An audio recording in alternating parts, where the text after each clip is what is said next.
Okay. It's an absolute honour to come here today, and hearing everyone's stories and experience is amazing. And what an amazing group you've got. I was counting, there's probably about like 200-300 years of experience in the room. Like, that's incredible. That is absolutely amazing. So, I think it's absolutely fantastic that you've taken the time to spend on your business. Well done, because I think that's probably one of the biggest failures with business owners is they don't spend the time to actually work on their business. So my goal today is to basically share some of my life experiences with your group here, and for you to think a little bit about what you're doing now in your life, and for you to take away some knowledge, some tools, some learning, a bit of my experiences that will take you to a next level in whatever you want to achieve in your life. That's my goal, is to inspire you to just grow that little bit more after we finish today. To give the bit of an intro on, who I am, I'm obviously very blue. Blue sky thinking, that's what it is. See, where's the IT guy? High five to you. What were we saying, John? The recording? So this is me. I've been coaching for over 10 years, business owners. I've actually been coaching since I was about 12 or 13 through sports. That's my first love. I've won quite a few global awards for business planning. That's my passion, is doing exactly what you're doing now, planning your business, planning your life. I've represented Australia a few times through triathlon in Vancouver, London, Queenstown, Australia. Been happily married for over 30 years. It's now 33 years. So I'm one of those dedicated, people that you can't get rid of. I've built a few businesses from scratch. My story was written in a book and nominated as one of WA's 16 most inspirational women, which was not my choice. They chose it. So I was honoured to have that. So that's a little bit about me. When we're looking at achieving the most out of our life, there's a bit of a formula that I found over the years with people that are very, very successful. So what happens with people that are very successful, they get super, super clear on what is their dream, what is their vision of what they want to actually achieve in life, what is that picture of success in whatever element of life it is. Might be your fitness, might be your business, might be your relationships, it might be your health, it might be your environment. It doesn't matter. We need to be very clear on what is that picture or that vision. So I'm wanting to share with you some of the things that work for very successful people. So then we go down from that and say, okay, so we've got a picture of, what the perfect relationship looks like, what the perfect business looks like, what the perfect healthy body looks like, but what's the actual goal that we want? So that's stepping back one and saying, all right, what's our goal? What's something that's very specific that we want to actually see? And then from that, we go down and say, okay, well, let's have a plan. Let's make a plan of how we're going to actually achieve that. And then from then, we need to say, okay, we've got a great plan, we've got a great picture, we've got a great vision, but okay, we've got to actually, do something here. What are the actions? What are the actions that we're actually committed to doing to achieve that success? So this is pretty much the essence of what I'm going to go through over the next hour with you, with a few of my experiences of how it's worked for me in the past. What I'm wanting to do is look over the next hour at increasing your score, increasing your chances of success in whatever it is that you want to achieve in your life. And it doesn't matter where you are now. No one knows when we're going to leave this earth, so we might as well make the best of it. So if we look at ourselves personally, the higher we get this score out of 10, what we're going to do is increase our chances of success.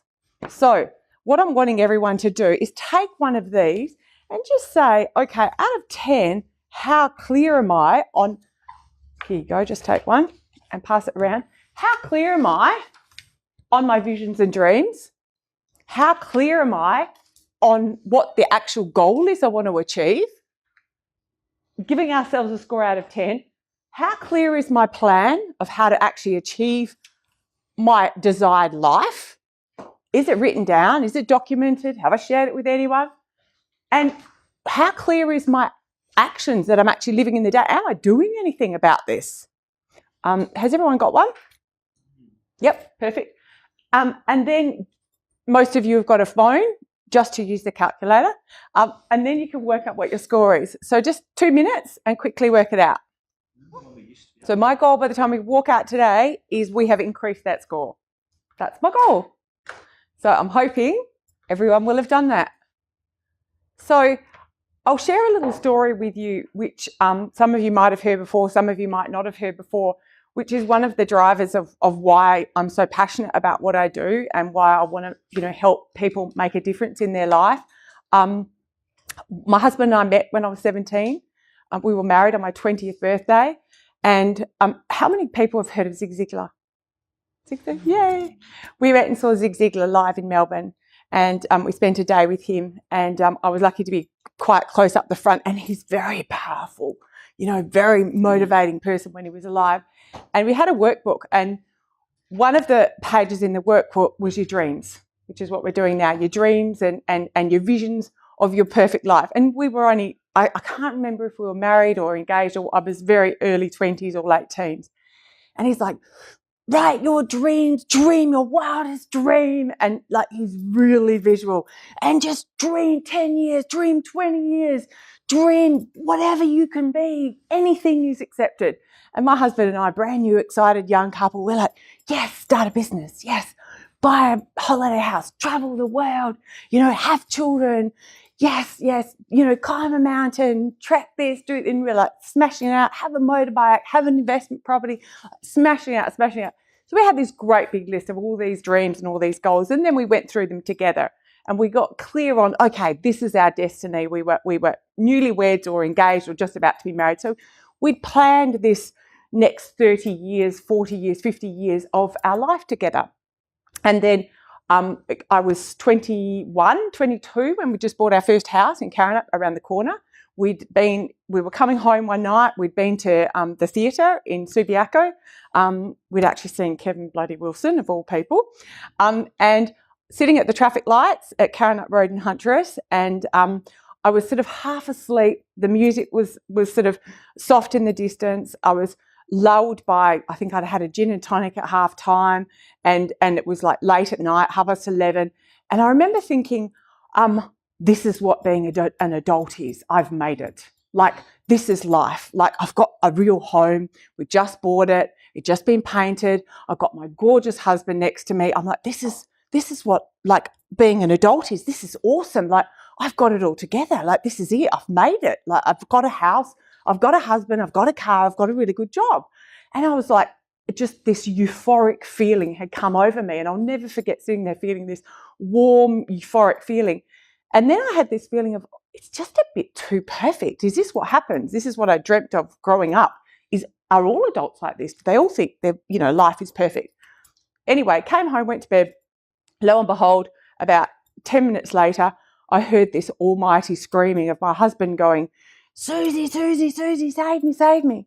He'd decided that he was cold and wanted to put and light the open fire. My dad had left a can of petrol beside the mower in the back room of the house. He'd decided, if I get a cap of that petrol and put it on the fire, I might just instantly have a fire, because he couldn't be bothered lighting it, because it was like 11:30 at night, 12 o'clock at night. So he got the can of petrol. He was walking through the kitchen. He had a nylon linings and a woolen jumper underneath. And he was just as he was opening the can of petrol, didn't get near the fireplace, didn't get near the lounge room, walking through the kitchen, and opened the can, and it just went boom and exploded in his face.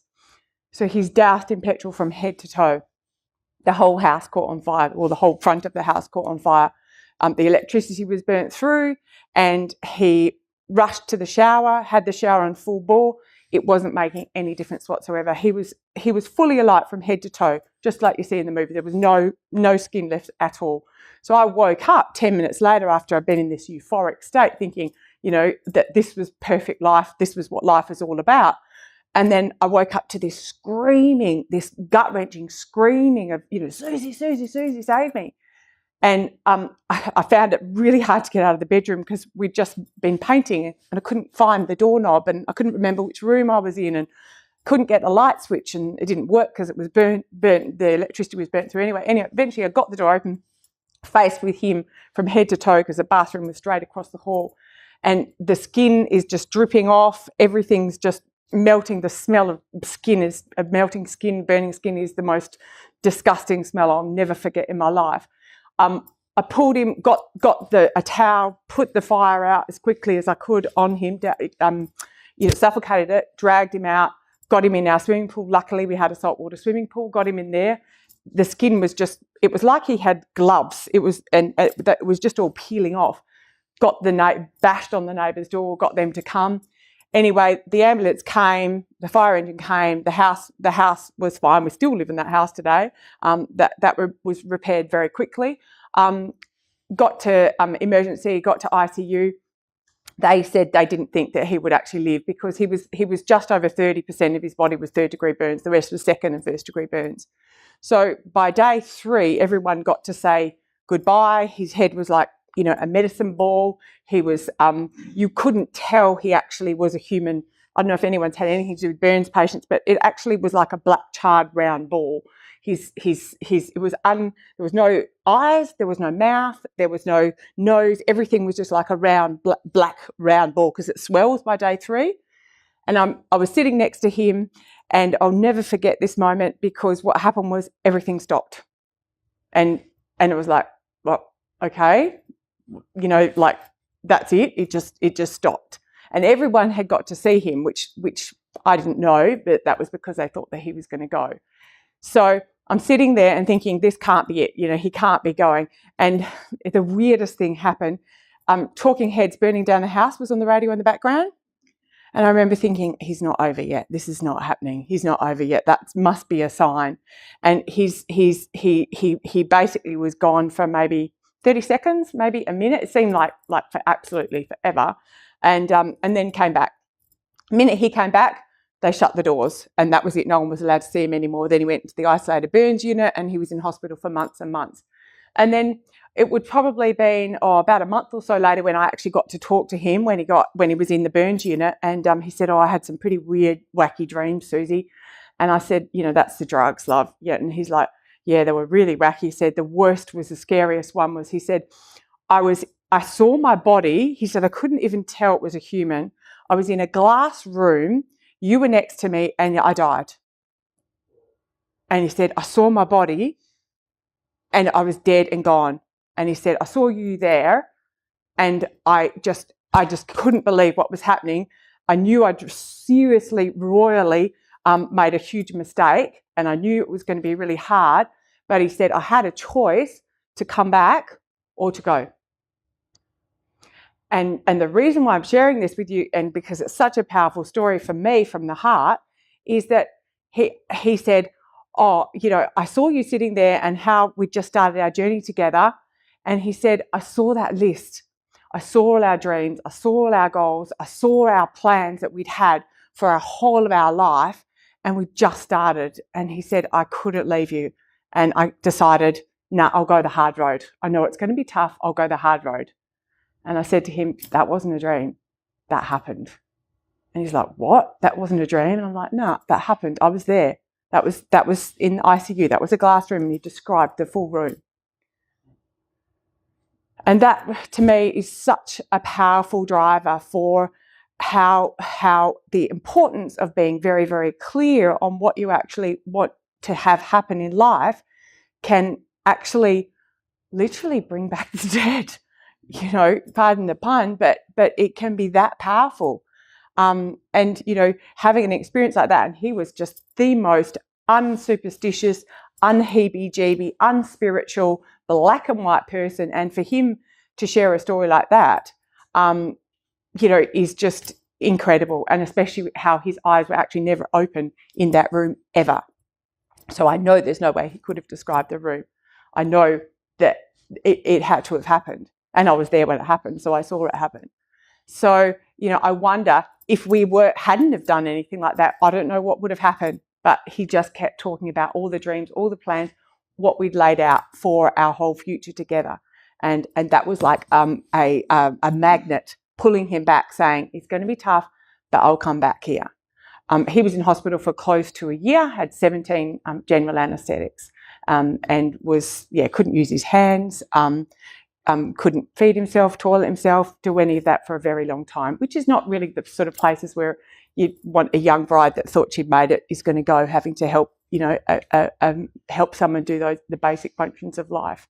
So that's my story that I wanted to share with you, just to give you a bit of understanding of where I come from and what drives me to help people to really, take their life by the horns and take it to their full potential and not wait for something really crucial to happen. I mean, how many of us have seen someone have something crucial happen in their life and then all of a sudden they're supercharged? Has anyone seen that before? I have. And they just supercharge on. So one of the things that I find personally, where a lot of people stay where they actually are, and you've probably seen this before, is they generally have fear. So it's all in their head. So they can do amazing things, but they're scared. They're scared of failure. They're scared of what people will think. They're scared of, falling over. And that's generally why they stay where they are, is because they have that fear inside them. But if they just tried, or if they just asked for some help, or if they just stepped outside that limiting belief in their own head, wow, they could achieve amazing things. Amazing things. And I feel, that's why a lot of people stay where they are, don't start. So what we need to do is say, okay, start with the end in mind, like my husband and I did when we first started our journey. What does the end look like? It's a journey life. So we want to have a look at, okay, what does that journey look like? Looking at the end, what's that actually going to be for us? It's got to enroll and inspire you. It needs to pull you from the heart. And especially if you have a team, if whatever you're doing in your house, in your business, in your sport, if it doesn't enroll and inspire you, it's not going to enroll and inspire the rest of the people. Because if you're not motivated to get up and go to work, or get up and go to your basketball team, or get up and help the family do the family day, or get up and help the family do the meal or whatever, if you're not enrolled and inspired, the people that are with you are not going to be enrolled and inspired as well. So your dreams and your goals and your vision need to enroll and inspire you first. And then the rest of the people around can actually come along for the journey. They can feel that. They'll feel the pull. They'll feel the excitement. So why do we actually set goals? This is the reasons why we set goals. It gives us that focus and direction. That's why we set goals. It keeps us in that momentum. So it's got that pull when we have we ever had a goal and then we get up with an extra step in the morning and it's like, yeah, I'm raring to go because we've set a goal. Also, it just helps us grow as people. It pushes us. When we don't have a goal, it feels like, we've not got something to go for. So it does help us grow. It also stops distractions. So that when people are wanting to take us away from the direction of our goal, we can say, no, I'm on this path. I'm doing this. This is what we're doing, whether it's a business plan that we're doing, whether it's a health plan, whether it's a holiday plan. No, this is the goal. This is what we decided to do. So it keeps us very, very focused and stops all those distractions. Has anyone heard about setting your RAS before, your reticular activating system? Yep, I love that. So what it is, it's a little bit at the back of the brain that it's called the reticular activating system. So what it does, it magnifies things that we've pre-specified. It's like the compass for the brain. So this is what goals do. This is the power of goals. So if for example, you say, I'd like to get a new car. Like when my daughter was 17, she was like, I want a blue Getz, Mum. That's my dream car. And I'm like, what is a light blue Getz? And the minute she told me that, how many light blue Getz did I see? Every second car is a light blue Getz. So my RAS was set. So once you set your goals, your reticular activating system is set in the back of your brain, so that everything that comes to you in your life that's going to help you achieve that goal will be highlighted, magnified. So if you all of a sudden say, I'd like to get, a new team member that's done this, this, and this, when you go along your life, all of a sudden anyone who fits into that criteria, that's amazing. I'm looking for someone like that. But if you hadn't specified that, it wouldn't have happened. So because we take so much through in our brain every day that we can't concentrate on everything. It's only the things that we pre-specified that we do. So what we want to do is we want to set your compass for your brain of what you want to achieve in your life, in your business. And it doesn't matter what the goal is for anybody else. It's whether it matters to you. And this is a really special photo to me. You'd think I was winning gold. No, I wasn't winning gold. I don't even know where I came. I was probably like 150th or something. I have no idea. But about 2 years before this race, this was on the course in London where the Olympics was on. This was the World ITU, their World Championships, Triathlon Championships, and it was on the same course the Olympics was on in London, so the whole of London was closed. 2 years previous to this, I was told I had a heart disease and I couldn't compete in triathlon at a competitive level anymore, and I had to keep under 80% heart rate. And then I'm watching the Olympics with some friends of mine, and they said, this course, we're watching the triathlon at the Olympics, and they said, oh, this is where the next ITU World Champs is going to be, because triathlon is in World Champs is 5-year age increments. That's the level before you go up to the Olympics. And so I'm like, I wonder if I could qualify racing at 80% heart rate. And everyone's like, no, there's no way you could get in the team. And I'm like, well, why not? So I just set a goal. I said, I won't go. I'll wear my heart rate monitor. I won't push myself, and I don't care about where I come. I got a specific goal. It was very measurable. Did I get in the team or not? Was it achievable? I wasn't sure. Realistic? Yeah, it was realistic because I already represented Australia 3 times before. And yes, it had a time. I had to get my races in by a cut-off date. So I picked races to qualify that were the worst races, and one in particular had a massive storm, and being a surf club kid, storm came on. I'm like, bring on the waves, bring it on. If I finish this race, I will get good points to qualify. And half my age group didn't even jump in the water because they were too scared of the massive waves and the winds and things like that. That was in Devonport in Tasmania. So when I got in the team, I actually qualified. You only have to get in the top 15 in your age group for the country. And I got in fine. And then, so for me, getting in this race, and this is the finishing shoot in London, for me, getting in the team was me achieving my goal. That's all I cared. That was my specific, measurable, achievable, realistically, and time-based goal. That's all I cared, was I wanted to represent Australia for the one last time and do it on an Olympic course in London at a closed course and represent my country with people saying, no, you can't do that because you've got heart disease and you can't go over 80% heart rate. So whatever your goal is, it is what matters to you, not what matters to everybody else. But to give yourself the highest chance of actually achieving it, we've got to make it smart. It needs to be specific. You've got to be able to measure it, and it needs to be something that's realistic and achievable. Does that make sense? And don't compare it to other people's goals. You're on your own journey. It doesn't matter. I mean, no idea. I mean, there was people that probably came in 50 spots before me that were probably crying because they didn't do as well as they wanted.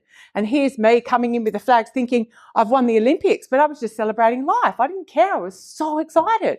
And I'm going under the Marble Arch. There's an Aussie guy next to me, and we're cycling down the Marble Arch, and looks up to Buckingham Palace. I looked at him and he caught my eye, and I caught his as we're scooting under there, and I smiled at him and he looked at me and he goes, life doesn't get much better than this, does it? And I'm like, no, this is amazing. It was insane. And every time we went past Buckingham Palace, there was like about 10 deep of people, and I just slowed down and I'm like waving in case the Queen was looking. And I'm thinking, I'm just going to savour every minute of this race. I just want it to last as long as possible, because it didn't matter. It was just a celebration. It was just a celebration of life, really. So what is going to make you get excited? So I want you to think about your life, your wheel of life, and what would be your dream wheel? What would be your dream life? So I want you to think about your life now. Give yourself a score, and these are for you personally. Give yourself a score of where you feel you are, from 0 being nowhere in your expectations and 10 being you're really top happy with that area of your life. Give yourself a score of 0 to 10 of where you feel you are now in each part of this life, and just your gut feel, subconscious. Yep, I think I'm an 8 with finances. I think I'm a 5 with career. I think I'm 6 with fitness. Just whip around and give yourself a score. So this is going to give us an idea of where we are balanced and where we want to do a little bit more, put a bit more focus, and where we don't need to put as much focus. So now that we've got that, what I want you to think about is, okay, what is your dream? What is your vision? You know, what would you like to see in each one of those areas? Thank you, darling. Thank you very much. What would you like to see in each one of those areas in your life? So just think from the heart and think, okay, physical environment. Mine was renovate my back patio. Fun recreation might be to do half marathon, that sort of thing that makes me excited, or it might be a 4K walk, or it might be just to attend a yoga class. It doesn't matter. Everybody's different. It's what your vision of success is, what you would like to do. Is everyone just about done? So now we want to look at saying, okay, what is our timing around these? And it doesn't matter whether they're 5, 10, 20 years, 3 years, 12 months, 90 days. So we want to look and say, okay, when do we want to actually achieve this by? Is this a big long-term vision, or is this something that we're going to do in the next few months? So the next thing is to look at saying, okay, let's get some specific goals around here. And if you can take one of them and pass it on. And what I want everyone to look at saying is pick one goal in each one of these areas and pick a date that you want to actually achieve that by. So now we're getting to the, you know, where the, what do they say, pedal, yeah, yeah, that's it. The rubber hits the road. That's what I was thinking of. So now just think of one goal in each one of those areas and decide when you want to achieve it by. Then I normally would work on a quarter, but with this one, because we've got just from now till Christmas, I thought that would be a nice time for everybody to work on for the lead up to Christmas. So it doesn't matter the date that you decide. It doesn't matter whether it's a long term or whether it's something you want to achieve by Christmas, but just put a date on it. So just one goal in each area. We're going to go to the actions in a minute, but just one goal in each area and a date. So now the person next to you, we've got if Andrea and also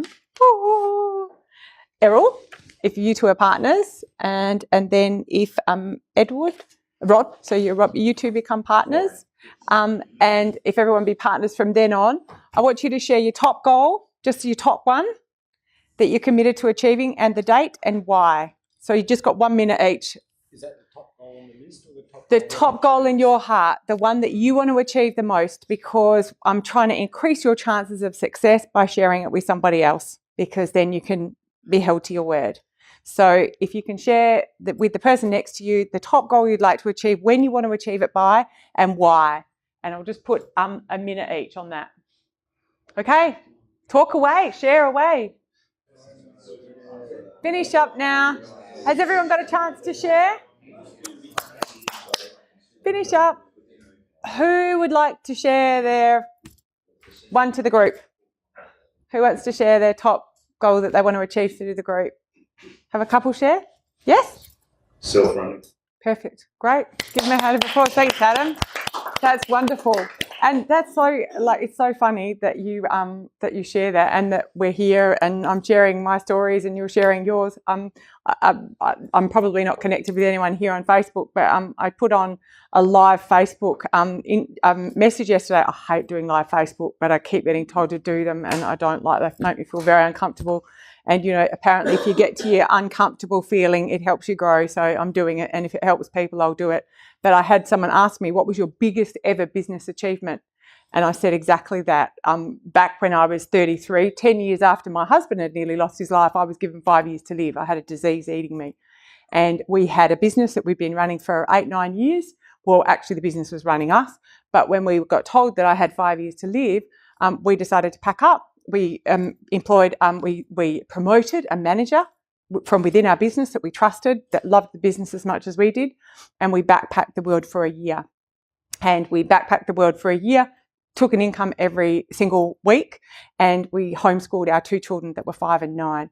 And it was funny because when someone asked me, I went in an interview a couple of days ago, they said, what was your biggest achievement? And I said, my biggest achievement ever in business is backpacking the world for a year and still coming back to having a business and taking a wage while I was away, because when your life is threatened, your business is to give you a life, is not to take it away from you.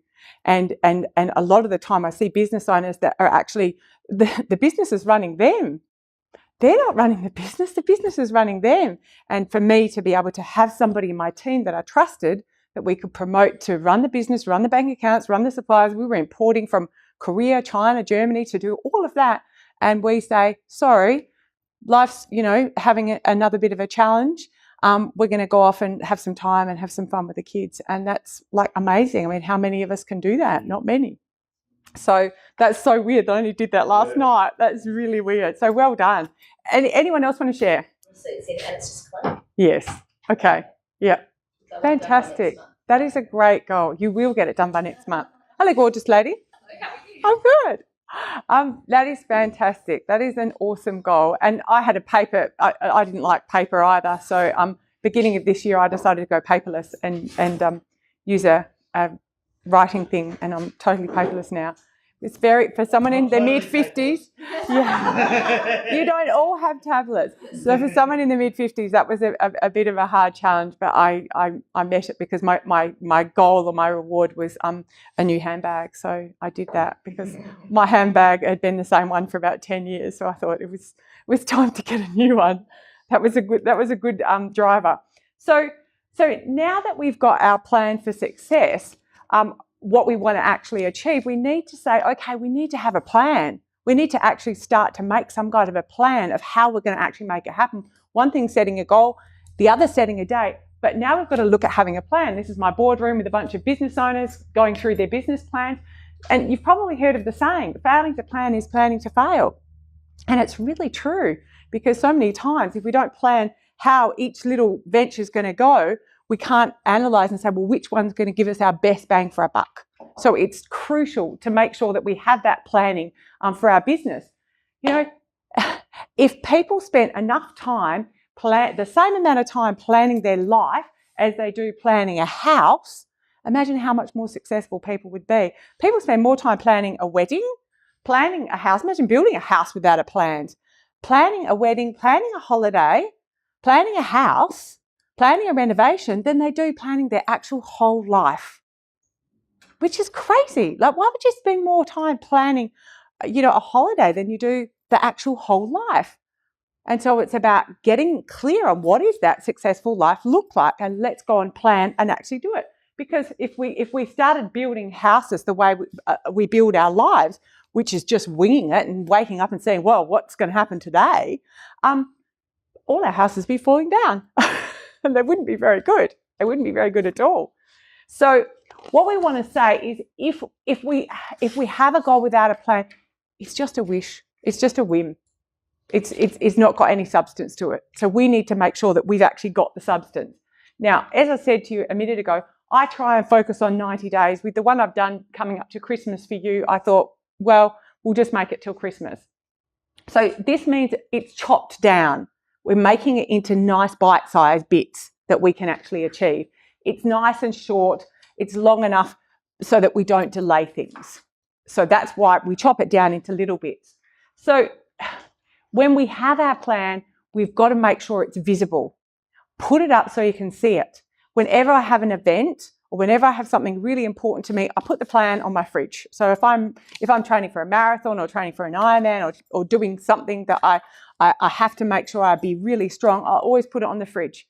So that if I sleep in and I come downstairs and the kids go, oh, Mum, you're meant to be at swimming. Oh, you look like you're at swimming. Yep, in your jammies. Great. So that then I have that extra accountability, because people know. I put it in my diary as well, so that the girls at work know Susan's been out doing yoga, or she's been running or cycling or whatever I've been doing, so that they can see what I've been doing. So that then there's the extra level of accountability. Review it regularly.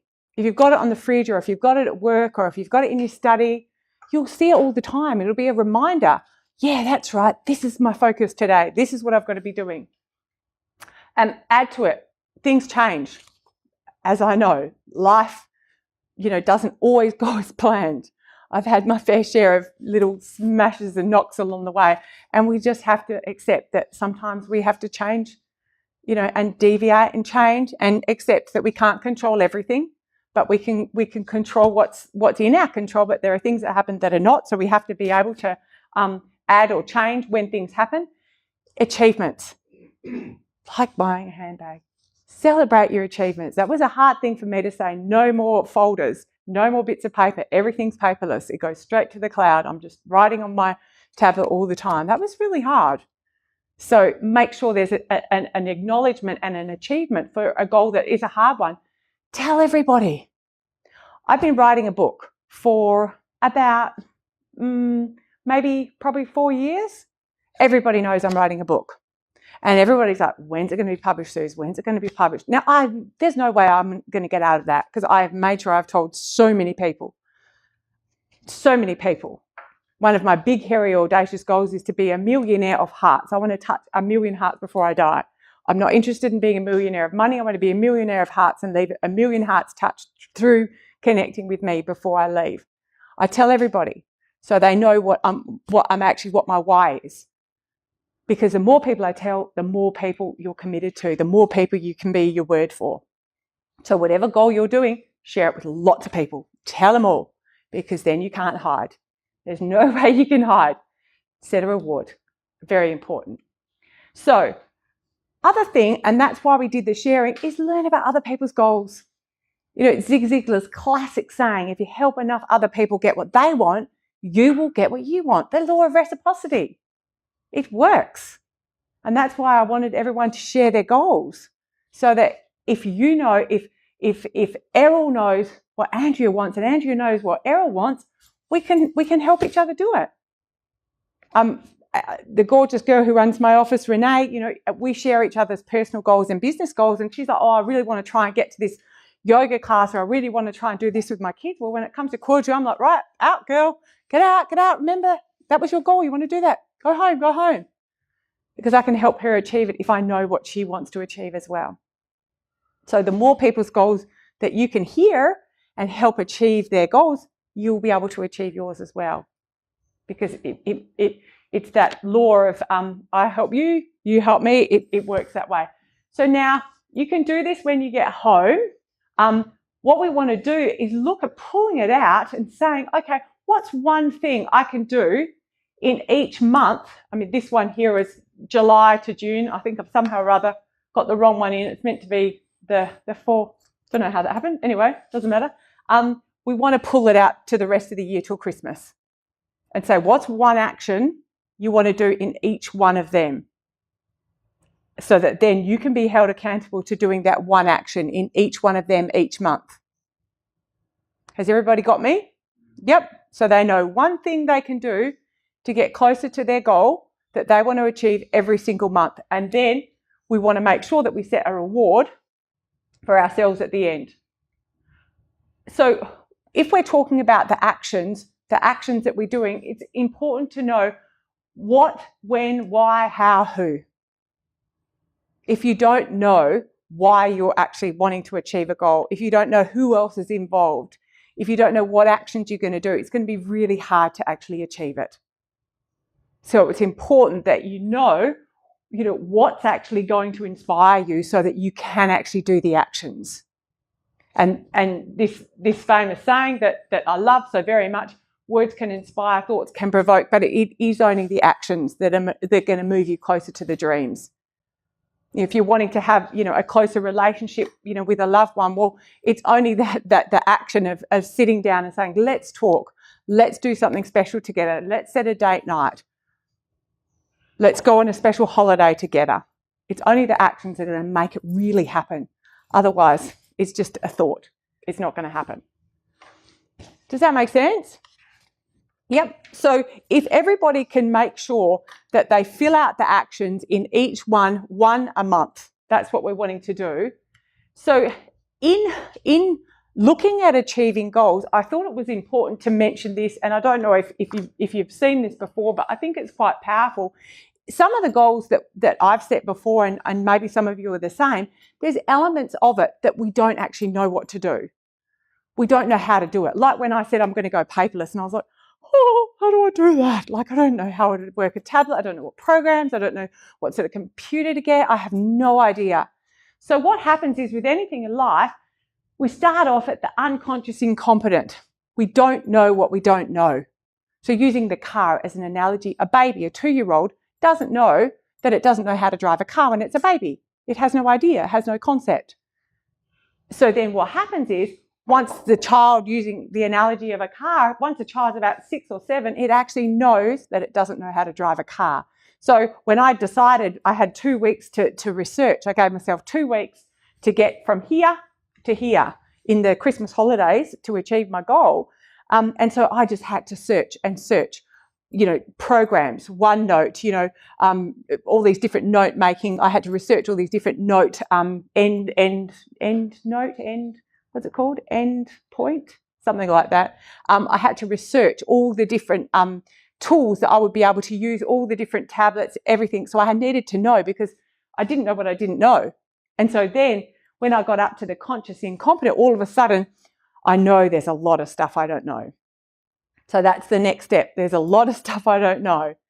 Just the same as a child doesn't know, first of all, when it's a baby, that it can't drive a car. And then the next level is it knows it can't drive a car. So it's consciously incompetent. It knows it can't do it. Then the next level that we go to in our learning is, okay, we're now consciously competent. Now that's when we're an L plate or a P plate and we actually have to think about driving a car. So we have to think about it consciously, look in the mirror and consciously do everything. So it's not subconscious yet. We actually have to consciously think about it. So for the first month of me using the tablet, I was really, it was a challenge. I kept thinking, oh, give me a bit of paper. God, it's so awkward. But I knew I could do it, but I had to really think hard about it, had to be really conscious about it. So then the last level here, when we get to our learning, is we get consciously competent. That's when we drive a car and we don't even know how we got there. We just don't even think about it. We get to work and it's like, how did we get here? I can't even remember how it happened. So we just do it subconsciously. So no matter what goal or what challenge or what adventure you want to go on that you haven't been on before, there is no shortcut for these steps. You start off not knowing. You start off at the I don't know what I don't know. You go on to, gosh, there's a whole lot of stuff I don't know. And then the next level, okay, I know some stuff now. And then once you can do it, like if we're talking about triathlon, I'm at that unconscious competence because I've done it for 20 years. If we talk about classical piano, I'm pretty hopeless. So I'm really consciously incompetent. I know I'm not very good at classical piano. So we all have to go through those levels. Now, the top level here is when we go back to the beginning again, when it can be dangerous. So when we just do it in our sleep and we're not actually conscious. So we're just driving and not thinking about it, and we're not totally aware because we're in our subconscious. So I wanted to share it so that as people are setting challenges of things that they know nothing about or would like to get into, they've got to get through these steps, and it's going to be challenging to push through them. And once this door opens, there's a whole lot of stuff I don't know. And then they've got to push through that to get to the next level of, I'm consciously competent and it's hard and I have to think. Well, it's just part of the process. It's just a stepping stone. A doctor goes to university for the first year and, gosh, they don't know anything, but 10 years later, they know a lot. Does that ring true? Yep. So I just wanted people to understand that you're going to have to push through that with learning anything new. So the last step of the puzzle of you achieving more than you could possibly do is looking at, okay, when are you actually going to do it? So it might be great to get all these goals, have these actions that you want to do every month. But the last key is, when are you going to actually do it? Put it in the diary. Put it in your calendar, put it in your Outlook, put it in whatever kind of calendar method you use. It must go in there. Because if you haven't set the time to do the actions, they won't happen. And so many times people say, oh, time is, I don't have enough time. I don't have enough time. Well, that's irrelevant. That's a silly comment because we all have the same amount of time. Time is it just keeps ticking. We can't stop it. It's what we do with it that's the challenge. It's how we allocate our time. It's how we prioritise it. So if you have a goal that you've got a burning desire to achieve, if you have a life that you want to change, then set some time aside and do what it takes to achieve it. Do what it takes to actually make it and put the time in. Because I think that is the missing element of a lot of people, is they have these goals, they have these dreams, but then when life comes the next day, they forget about it. And a week goes and it's like, oh, I haven't done anything about that goal. What a shame. But if they had to put the time in, put the allocation in their calendar, shared it with people, committed, it would happen because they put the time aside to do it. So this is what we'd be looking like when we're finished, making sure we've got a goal, making sure we've got a reward. It might be just to buy some shoes, get a massage, whatever it is. I had one for the girls at work where we all got a massage when we hit a goal. So whatever the goal is that's going to excite you to achieve your goal, make sure you give yourself a reward, because then it makes it ever the more exciting to actually achieve it. So in finishing up, I just want everyone to think about where their actual mindset is in relation to their whole life. And if being the theme of people achieving greater success in their whole life, people who do success in life, they live up here. They live in the life of having ownership, being accountable and being responsible. Most of you have probably seen this before, but it's just directly in line with achieving a full life. And if you're wanting to have full success in life, this is where successful people live. They don't live in blame, excuses and denial and have that victim mentality. They live with full ownership and responsibility of what they can control. And that's the mindset of someone who succeeds a lot, no matter what gets thrown at them in life. So, last little challenge. Person next door to you, you'll see on the top of your paper, you've got an accountability buddy and a phone number. I want you to swap phone numbers, email addresses, and pick a date coming close before Christmas that you can have a quick phone conversation with your accountability buddy.